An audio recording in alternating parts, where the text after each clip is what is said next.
สียเอาความดีความงามมาว่าว่าสีสมเสือนเหือนเหือนกองผ้าหองดังใกล้เป็นดังผ้าอวยไส้ทรงพรในโศกต้องลาดูเดือนหาสงการปีใหม่มาแล้วโบราณเพื่อนกาไว้การเจียงใดสืบมาย่านสิพันลานาให้พังไปคนเดอทานหอนละตัวสงการ12 เดือนลวงเขาจึงมาได้1 ปีมาหอนโบราณไหลเป็นพี่มาเมียเป็นพี่พศ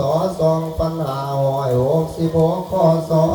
2000สาวเจียนงามดูอาจมาพัมผ่องนะปานและอาจารย์เพิ่นมานั่งคุณหารว่าแม่นแล้วคงสร้างเกี่ยวก็ว่ามือนีแม่นมือดี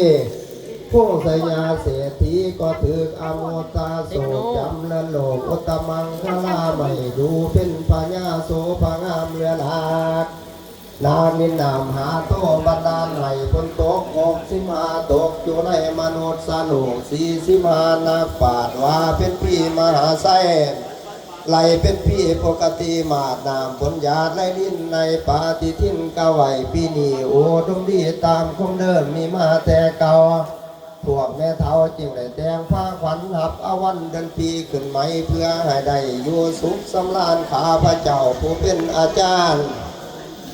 ตั้งหน้าผู้เฒ่าเขามานั่งพิจารณาเห็นพระขวัญสอนกันสะอาดดองไม่ผาดสอดใสใบสีโอคันดีสอนกันสาภูบรรดาหมู่อายน้องยิงไส้มาบาสียินดีสมสุนย่อมือเกิด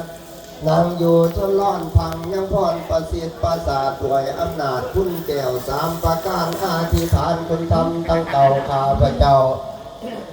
ปีติยินดีมาประกอบพิธีภาษีปีใหม่มีทั้งเพียรตุกไต่ทรงกินหอมหวนมวนมาลา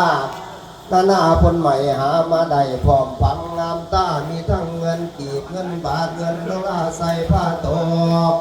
ห้องผ้าผืนผูแพร่ขาวยาวพอดีห้องกินโตเค็ดผืนโศกตามทั้งตามทำนองผู้ห้านแตงไหวเพื่อนเกียงใดเอิญว่าผ้าฝันว่ามายื้อมาเยอะฝันเอ้ยซาน้ำกันได้ดี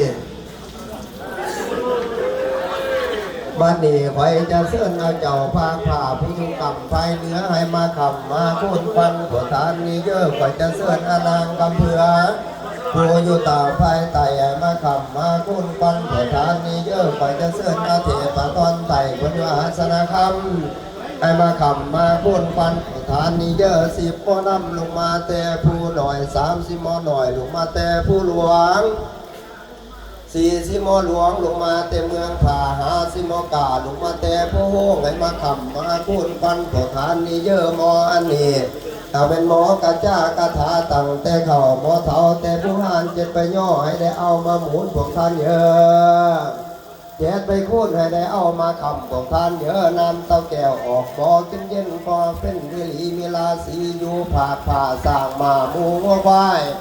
เงินคำหลายไหลหลังเสือผ่าพรแพ้ว่าไหลหลังมาครับคังสะพังไหววันตาตั้งแต่นี่เป็นหาก็ให้มีหลายภาษามาหน่อมนบขอให้พวกทานมีสมภารผ่าเพหอยข่าวพันแดนแสนศัตรูโอ้ยอ่อนหน่อมทุกประเทศยอมพี่ล้มให้เขามาถวายบังคมสวยสางยาอวดแอ่งแข่งขันขอให้พวกทาน